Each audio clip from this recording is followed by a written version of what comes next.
الحمد لله الحمد لله وسلام على عباده الذين اصطفى. اما بعد، از سخنان زیبا و ارزشمند عزیزمان جناب مولانا بدری حفظه الله تعالی استفاده کردید.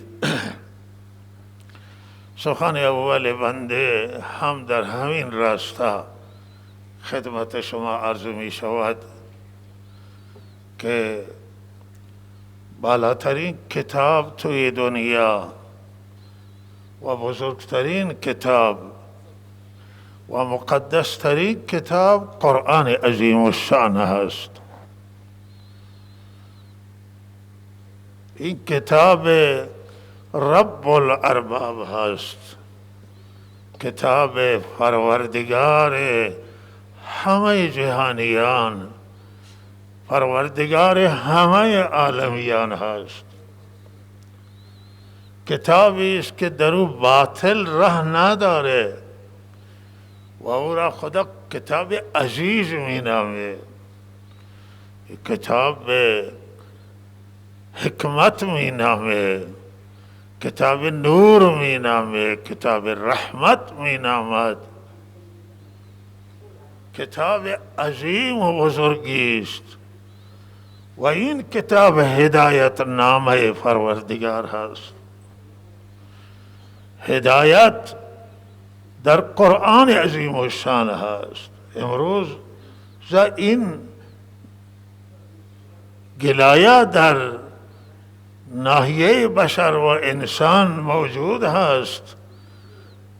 این یک کمبود بزرگه و یک ضعف بزرگه که بسیار انسان هستند همه دنبالند، مطالعاند که کتابهای که نوشته شده مردم دنیا هستند اینها را میگیرند، تک تک مطالعه میکنند ولی از کتاب خدا فاصله دارند. قرآن عظیم الشان دوری میکنند. بسیاری هستند که به دنبال کتابهای علما هستند. این عالم او عالم کتابش را میخوانند. این آیت الله او مفتی او مولوی کتابهای اندیشمندان مختلف هم میخوانند، نمیگیم نخوانند. اما گلایه اینجاست که چرا کتاب خدا دوری میکنیم؟ چرا مردم مسلمان غیر مسلمان؟ کتاب قرآن عظیم الشان کتاب مسلمانان نیست، کتاب خدا هست برای همه بشریت و انسانیت. هدی للناس. الله تعالی این کتاب، در این کتاب انقدر همه انسان های روی زمین خطاب می کند که انقدر گروه خاص که مؤمنینند شاید بیشتر از مؤمنین انسان ها را خطاب می کنه یا هر دو را زیاد خطاب می کند. شایسته است که همه مردم دنیا این کتاب بخونند، زنان بخونند، مردان بخوانند. از تبلیغات سوئی که نسبت به قرآن می شود بدبین نشوند، ببینند قرآن که قرآن چه کتاب زیبایی است، به چه عقیده زیبا و توحیدی راهنمایی می کند، به چه اخلاقهای وارسته و کریمانه راهنمایی می کند. قرآن چگونه راههای رسیدن به الله، راههای سعادت و راههای عمل بیان می کند. قرآن عظیم الشان چه احکام نورانی را برای من و شما آورده، چه چیزهایی را قرآن حرام قرار داده. اگر شما توجه کنید چیزی را که قرآن حرام قرار داده او چیزهایی است که هم عقل او را حرام قرار میده و هم فطرت انسانی، فطرت بیدار، وجدان بیدار او را حرام قرار میده. مانند مشروبات الکلی، شراب. قرآن می فرماید که انما الخمر والمیسر والانصاب والازلام رجس من عمل الشیاطین. قرآن شرابا، قمارا، بت پرستی را حرام قرار داده. شرابا و قمارا در ردیف بت پرستی آورده است الله تعالی، برای هم که شراب عقل انسان از بین میبره. انسان هایی که مشروبات الکلی می نوشند و به عقلشان خلل وارد میشه و حالت سکر پیدا می کنند، حالت مسکره و نشه آوره، حالت نشه پیدا می کنند. گاهی طلاق زنش را جاری میکنه، گاهی نقصان میرسانه، گاهی حرفای دریوری میزنه، گاهی درگیر میشه و این توی شهرها به کثرت ما میبینیم مثلا. و لحاظا عقل هم میگه که این نوع شراب نادرسته. قمار که تمام زندگیش را در یک جا میبازه و توهی دست و دستش خالی میشه، حق زن و بچهش از دستش میره. لہذا عقل هم میگه که این کار غلطه، نادرسته. و لہذا پرستش غیر خدا که این مخالف تمام عقل و سرتاسر عقل انسانی است. لہذا قرآن اگر ہر چیزی را حرام قرار داده، مطمئن باشید کہ حرمت حکیمانه زنا را حرام قرار داده، مال دیگران حرام قرار داده است، رهزنی را، قتل مردم، محرمات قرآن همه حکیمانند، همه صحیحند.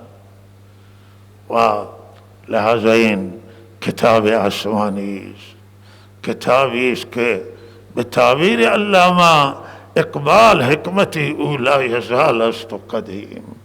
این کتاب حکیمانه و اندیشمندانه و بهترین کتاب و کتاب هدایت هست، به خدا راهنمایی میکنه، به سعادت دنیا و آخرت راهنمایی میکنه.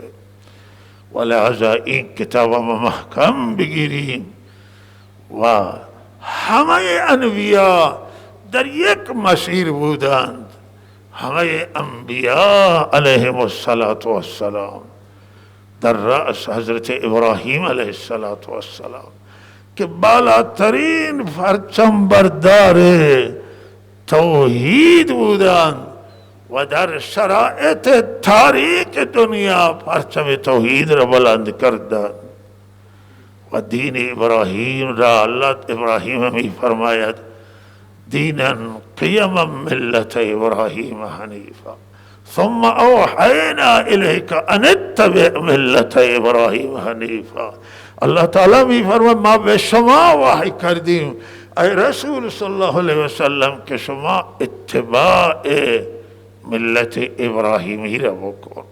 دستور داد الله به آن حضرت که پیامبر اعظم همه ما اتباع ملت ابراهیمی را بکنه. و ابراهیم از همه خرافات و از شرکیات و از این مسائل بدور بودند. و دین ابراهیم دین توحیده و دین یکسویی به خدای و همه توجه به خدای. دین ابراهیمی و دین محمد رسول الله صلی اللہ علیہ وسلم یک دینه، یہ دین واحده. و ما نزدیکترین ملت های دنیا به ابراهیمیم، دین ما نزدیکترین دین به دین ابراهیمه. ما اتباع رحمت للعالمین محمد امین صلی الله علیه وسلم برای ما نجات در دنیا و آخرت. سیره صحابه و سیره اهل بیت اعظام که در مسیر تقوای برای ما نجات هست.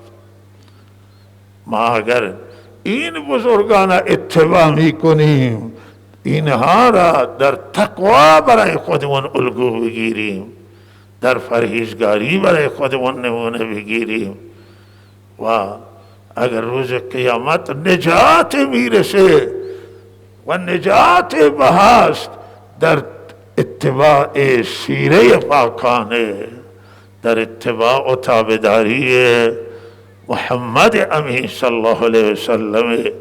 ابراهیم خلیل الله است و دین ما همین دینه، روش ما همینه. و لحاظا ما دنبال اون مسائل که بعض دیگه القا می کنن و هر کسی از مردم دنیا یک چیزی میگه و یک ساز را میزنه، نباید دنبال همه سازها برین. ببینید که قرآن چی میگه. این ام الکتاب که یک تفسیر ام الکتاب خود قرآن عظیم الشان الله محفوظه، و این فاتحه الکتاب و ببخشید ام الکتاب و این کتاب عظیم پروردگاره، قرآن عظیم و تابعداری بکنیم و الله من شما را توفیق عنایت کند. این عرض اول بود و سخن اول خدمت شما، و سخن روز و سخن دوم. عزیزان من، امروز ما توی کشور من شاهد بحرانهای مختلفی.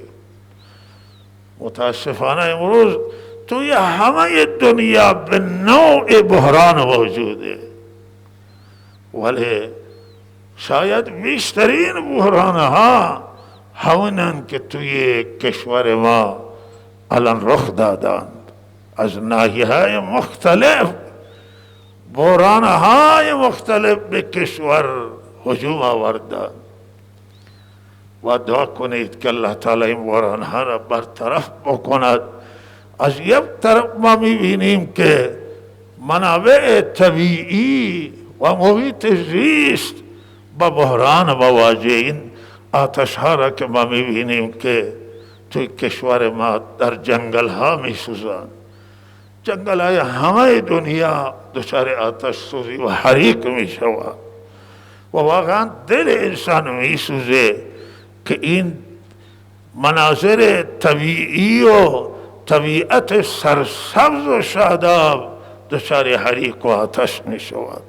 مخصوصا جنگل های اخیر مریوان که به کرات تویشون آتش بود و می سوختن، و این سوختن این جنگل ها و مناظر طبیعی بسیار ضایعات سنگینی است.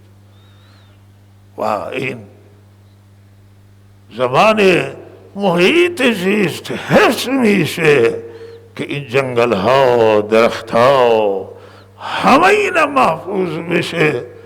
و این بهرحال یک بحران هم که متوجه کشور شده است. و بحران دیگر بحران آب که امروز متاسفانه حتی آب شرب دچار بحران شده. بسیار جا با کمبود مواجه، بسیار جا هشدار میدن که صدها و آب در حال تمام شدن هست، تالابها دارن خشک میشن و دریاچه تاریخی ارومیه، دریاچه تاریخی هامون و خیلی از این دریاچه ها در معرض تهدید قرار گرفتن. رودخانه ها، آبهای زنده، آبهای جاری و همه اینها بحرانند که کشور با آن مواجه است. مردم کشورمان امروزها با این غبارها و طوفانها روبرو هستند و گرد و غبار و میریز شبها و روزها، و لحاظ این مهمه یکی خشکسالی است و دوم خشک شدن این تالاب هاست و دریاچه هاست. و سیستان چه وضعیتی الان داره و چقدر زندگی برای سیستان و زاهدان و استان ما مشکله که از این قسمت طوفان جاریه و از مسیر دریاچه هامون خاک برمیدارند و به هر حال غبار و خاک و مشکلاتی است که مواجه هستند. و بحران درمان و بهداشت هم در کشور ما خیلی مشکله که بسیاری کارشناسان هشدار میدن که درمان داره تقلیل پیدا کرده و بسیاری هستند مریض که برای آمپول و دوای میگردن و به مشکل به دستشون میفته. با قیمت گزاف میرن به سراغ یک آمپولی، بعضی آمپول 60 میلیون کسی گفته بود به 60 میلیون رفته برای خرید یک آمپول. و لحظه اینها همه مشکلاتن و یکی از مهمترین بحرانها سقوط ارزش پول ایرانیه و بحران اقتصادیه که حمله همه جانب کرده است بر مردم و تمام مردم ایران عزیز از این بحران هم رنج به سر میبرند و هم نگرانند و هم ناراحتند. و مهم اینه این خشکسالی ها می آیند و مشکلات در بعض جا کمتر و بیشتر می آیند، اما نکته مهم اینجاست که بحران وقتی هست مدیریت بحران باشه. باید کسانی باشند که بحران مهار کنند، کسانی باشند مدیران کشور وظیفهشون هست که این بحران ها را مدیریت کنند و در زمان بحران بتوانند به نحو مدیریت کنند که از بحران بیرون بیاورد کشور را.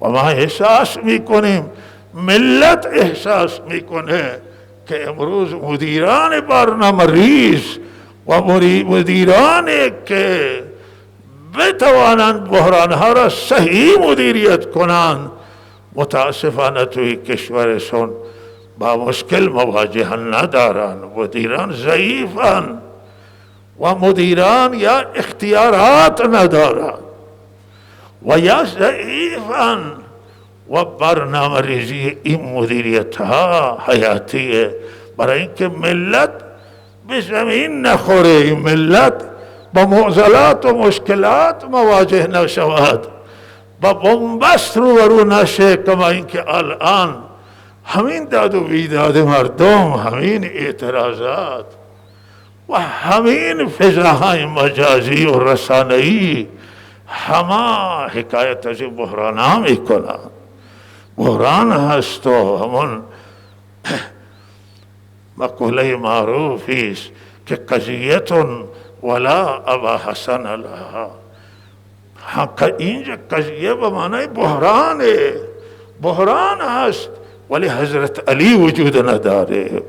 ما امروز او حضرت علیه که در مقابل بحران ها ایستاد و بحران ها را مدیریت کرد نداریم. ما ابوبکر نداریم که بعد از وفات آن حضرت صلی الله علیه وسلم بحران ها را ارتداد را مدیریت کرد و تمام خطرات و تهدیدها را رفع کرد با مدیریت و برنامه ریزی صحیح. و لحاظا امروز ملت مشکلات را که احساس میکنه و نگرانی و پریشانی را داره از اینه که این بحران ها مدیریت میخواهند و برنامه ریزی میخواهند و این مدیریت دعوه ضعیفه و بسیاری از این مدیران متاسفانه کارآمدی ندارند. ما خیرخواه کشوریم، غرض نداریم، دنبال منافع شخصی هم نیستیم، دنبال منافع کشورت دنبال میکنیم، منافع ملت دنبال میکنیم. معتقدیم که حق کشور مال ملت هست، مال مردم ایرانه. این مردم ایرانن که همه مسئولان تاییدیشون را مستقیم و غیر مستقیم از ملت میگیرن. ملت نگرانه، ملت پریشانه و این پریشانی ها حل نمیشه به صورت دیگر که روزنامه نگاری را ما زندان بکنیم، سیاست مداری بره به زندان و راه دیگری یا با تعداد حکم سنگینی مانند اعدام صادر بشه. اینها راه حل نیست. راه حل مدیریت صحیح، برنامه‌ریزی صحیح، نشستی با این مردم. اگر این مردم ما را همراهی نکنند اداره کشور مشکل میشه، مدیریت بحران مشکل میشه. ما از این چالش و از این مشکلات نمیتوانیم رد بشیم مگر با همراهی مردم.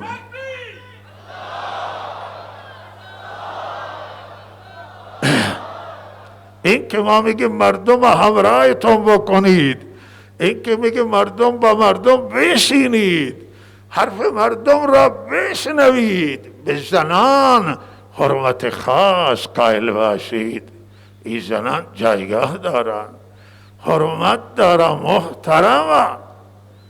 این زنان اگر دختر لخت جگر پدر هست و اگر اینا مادران، مادر روی چشم انسان جا داره و اگر همسر شریک زندگی و برابر با شوهر و اگر خواهر هم عزیزی برای همه مردم.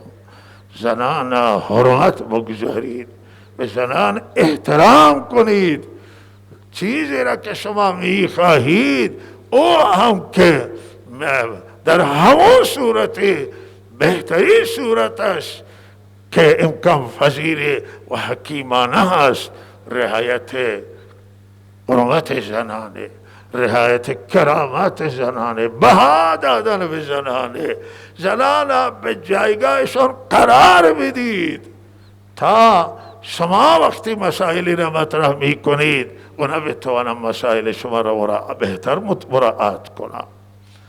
و روزنامه نگاران و خبرنگاران که اینها در تمام جوامع و در بیان همه ملت ها اینا از بهترین فرصت های هر ملتن که واقعیت ها را انعکاس میدن. رسانه ها واقعیت ها را انعکاس بدن و حقائق اینها را هم برایشان احترام باشه. و اگر اینها یه وقت یک چیزی می نویسن که خلاف واقعیت تذکرشون بدید، اما اگر واقعیت ها را می نویسن ولو اینکه واقعیت علیه ما باشن باز هم ما باید تحمل کنیم. و همراهی با تحمل، همراهی با توجه از قوتهای هر نظام و هر حاکمیت آنه که حرف مردمش را بشنود و در کنار مردم باشد. این نکات اقتدار نظام در این نیست که ما حرف مردم گوش نکنیم، به حرف مردم توجه نکنیم. اصلا این اقتدار نیست. اضافه اقتدار در اینه که ما پایین بیاییم و از حرف مردم گوش بکنیم.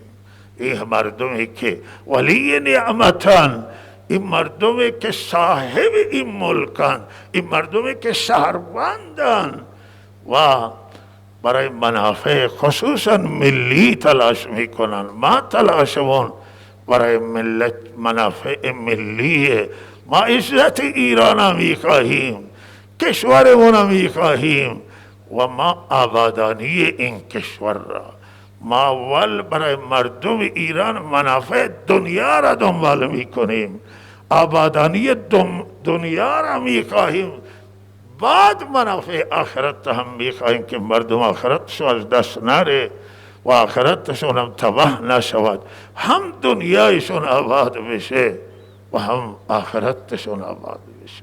تنها دنیا نیست، تنها آخرت نیست، اول دنیای نیاز دنیای. قرآن هم ربنا آتنا فی الدنیا حسنه و فی الاخرت حسنه مطرح کرد. منافع دین و اول دنیا را مطرح کرده در دعایی که تعلیم داده و بعد آخرت. الله می خواهد که دنیای شما هم آباد باشه، شما از نعمتهای الله در دنیا بهره‌مند باشید و این منافع دنیا برای شما هست و الله می خواهد که منافع آخرت شما هم آباد باشه و هم دنیا را به شما بده هم آخرت. دنیا آخرت ضد یک دیگر نیستن.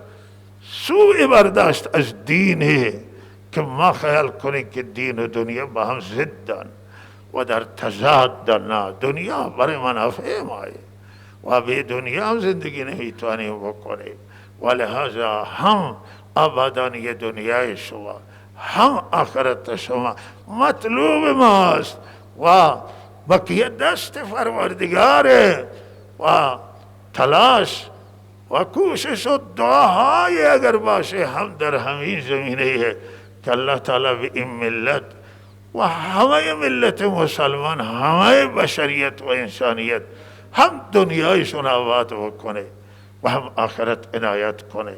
عقیده صحیح نعمت مهم، دین ابراهیمی، دین محمدی بالاترین سرمایه و بزرگترین نعمت پروردگاره، روزی حلال و زندگی راحت و این هم از آرزوهاست. من طالب یاد کردم و جا داره که از حکومت اسلامی افغانستان درخواست کنم که سیستان نزدیکترین همسایه شما است و سیستان با بحران شدید آب روبروست و دریاچه که بمانه به جای خودش که مردم عزیز سیستان الان با آب شرب، کمبود آب شرب داره مواجه میشه و واقعا جای دیگه جاگزین فعلا نیست. درخواست داریم از حکومت طالبان، از مسئولان این دولت اسلامی طالبان، دولت اسلامی افغانستان که نسبت به آب هیرمند مدیریت بکنن و برای سیستان آب بیاید و هم مردم سیستان هم مردم نیمروز هم حالا شکایت دارن و لحاظ آب برسه. آب باید از بالا به نحوی مدیریت بشه که بالایی ها از اندازه خود بیشتر آب مصرف نکنن و این یک مسئله شرعی هم همینه که بالایی ها آب بگیرن به اندازه شون و آب برای پایین ویل بکنن. همه این دریاچه ها که الان یک مشکل بزرگی که فرصت تمام شده هست در کشور ما، یک مشکل بزرگی که ایجاد کرده سدسازی ها هست. این سدسازی ها کارشناسی شده نیست. آبها را الله تعالی صد بالا نزده و تمام رودخانه ها را الله باز گذاشته، از سختترین کوه ها را الله شکافته و راه برای آب گذاشته است. بستن صدها اصلا یک کار اشتباه بالای زمین. زیر زمین خدا صد زده، آبهای زیر زمینی را جلو میگیره برای استفاده مردم، ولی بالا الله صد نزده و آبها را آزاد گذاشته است. و حالا که صدها را بستن متوجهیم که جنگل های پایین صدها تباه میشن، کشاورزی تباه میشه، تالاب ها دارن خشک میشن. اگر یک جای صد نیاز باشه باید خیلی کارشناسی شده باشه و حساب شده باشه که ضایعات درست نکنه، تلفات درست نکنه. این صدها همه مطالعه میکنن. اگر بنده اینجا کاری بودم، من 100 نمیگذاشتم که بزنن توی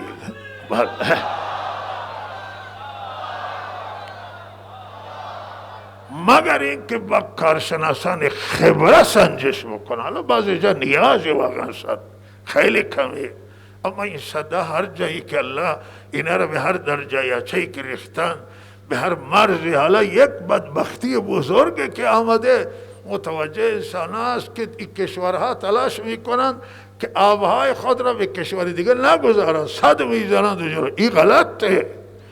این آبها را هیچ کشور نباید. حالا ما میشنویم که دریاچه خزر هم رودخانه بزرگه که از روسیه می آید، دهن او را بستن. اگر او را ببندن دیگه فاتحه خزر، دریاچه خزر خوانده شده است. لحظه رودخانه نباید بسته بشه. اما القدیم و یترک علی قدمه مسئله شرعیه که چیزی که قدیما جریان داشته هیچ دولت نمیتونه بگه آب من ببنده و صد بزنه. این آب جریان داشته باشه. از یک شهر به شهر دیگه میری، از یک منطقه، از یک کشور به کشور دیگه. حالا این کشورها وقتی رودخانه را ببندن یک چالش بزرگ درست میکنن و یک مشکلات درست میکنن. الله تعالی توفیق بده که صحیح فکر بشه در این باره و همه ما را الله تعالی به عاقبت بخیر کند. و صلی الله علی سیدنا محمد و آله و صحبه.